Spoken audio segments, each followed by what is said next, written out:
ಕನ್ನಡ ವಾಹಿನಿಯಲ್ಲಿ ಇತ್ತೀಚೆಗೆ ಹಲವಾರು ಹೊಸ ಧಾರಾವಾಹಿಗಳು ಲಾಂಚ್ ಮಾಡಿದ್ದಾರೆ. ಅದರಲ್ಲಿ ಕೂಡ ಲಕ್ಷ್ಮೀ ನಿವಾಸ ಒಂದು. ಇತ್ತೀಚೆಗಷ್ಟೇ ಶುರುವಾಗಿರುವ ಈ ಧಾರಾವಾಹಿಯು ಕಿರುತೆರೆ ವೀಕ್ಷಕರ ಮನಸೆಳೆದಿದೆ. ಮುಖ್ಯವಾಗಿ ಸ್ಯಾಂಡಲ್ವುಡ್ ನಟಿ ಶ್ವೇತಾ ಅವರು ಲಕ್ಷ್ಮಿಯಾಗಿ ಕಿರುತೆರೆಗೆ ಕಾಲಿಟ್ಟಿದ್ದಾರೆ. ಅದು ಮೊದಲ ಬಾರಿಗೆ. ಕರ್ಪೂರದ ಗೊಂಬೆ ಸಿನಿಮಾದಲ್ಲಿ ಶ್ರುತಿಯ ತಂಗಿಯಾಗಿ ನಟಿಸಿದ್ದ ಶ್ವೇತಾ ಇದೀಗ ಕಿರುತೆರೆ ವೀಕ್ಷಕರನ್ನ ರಂಜಿಸುತ್ತಿದ್ದಾರೆ. ಇನ್ನು ಬಹಳ ದೊಡ್ಡ ಕಲಾವಿದರ ತಂಡವನ್ನ ಹೊಂದಿರುವ ಈ ಧಾರಾವಾಹಿ ವಿಭಿನ್ನ ಕಥೆಯನ್ನ ಒಳಗೊಂಡಿದೆ. ಪಕ್ಕಾ ಮಿಡಲ್ ಕ್ಲಾಸ್ ಜೀವನವನ್ನ ಅದ್ಭುತವಾಗಿ ತೋರಿಸುವ ಪ್ರಯತ್ನದಲ್ಲಿರುವ ಈ ಧಾರಾವಾಹಿ ಕಥೆಗೆ ಹಲವಾರು ಆಯಾಮಗಳಿದ್ದು ಪ್ರೇಕ್ಷಕರಂತೂ ಬಹಳ ಎಂಜಾಯ್ ಮಾಡುತ್ತಿದ್ದಾರೆ. ಖುಷಿಯಿಂದ ಧಾರಾವಾಹಿಯನ್ನ ನೋಡುತ್ತಿದ್ದಾರೆ. ಧಾರಾವಾಹಿಯಲ್ಲಿ ಈಗಾಗಲೇ ಹಲವಾರು ತಿರುವುಗಳಿದ್ದು ಪ್ರತಿದಿನದ ಸಂಚಿಕೆಯು ವೀಕ್ಷಕರ ಮನದಲ್ಲಿ ಕುತೂಹಲವನ್ನುಂಟು ಮಾಡುತ್ತಿದೆ.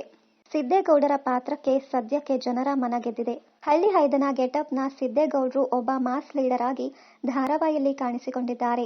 ಲಕ್ಷ್ಮೀ ನಿವಾಸದ ಮನೆಮಗಳಾದ ಭಾವನಾಳ ಮನ ಗೆಲ್ಲುವ ಪ್ರಯತ್ನದಲ್ಲಿರುವ ಸಿದ್ದೇಗೌಡರು ತಮ್ಮ ಹಳ್ಳಿಯ ಸೊಗಡಿನಲ್ಲಿ ಇದೀಗ ಭಾವನಾಳ ಹಿಂದೆ ಬಿದ್ದಿದ್ದಾರೆ.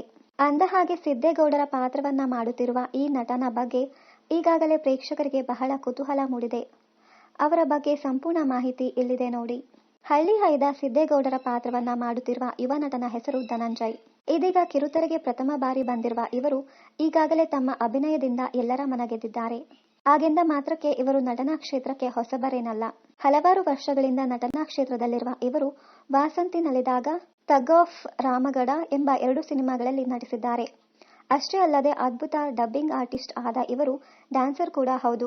ಒಟ್ಟಿನಲ್ಲಿ ಹೇಳುವುದಾದರೆ ನಟನಾ ಕ್ಷೇತ್ರದಲ್ಲಿ ಹಲವಾರು ವರ್ಷಗಳಿಂದ ಇರುವ ನಟ ಧನಂಜಯ್ ಆಲ್ರೌಂಡರ್ ಎಂದರೆ ತಪ್ಪಾಗಲಾರದು.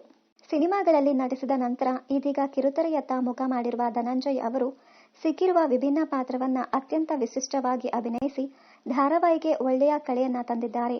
ಜೊತೆಗೆ ಸದ್ಯ ವೀಕ್ಷಕರು ಕೂಡ ಅವರ ಪಾತ್ರವನ್ನ ಮೆಚ್ಚಿಕೊಂಡಿದ್ದಾರೆ. ಇನ್ನಷ್ಟು ಕನ್ನಡ ಧಾರಾವಾಹಿ, ಸಿನಿಮಾ ಹಾಗೂ ಇನ್ನಿತರ ನ್ಯೂಸ್ ಅಪ್ಡೇಟ್ಸ್ಗಾಗಿ ಚಾನೆಲ್ ಅನ್ನ ಸಬ್ಸ್ಕ್ರೈಬ್ ಮಾಡಿ. Thank you.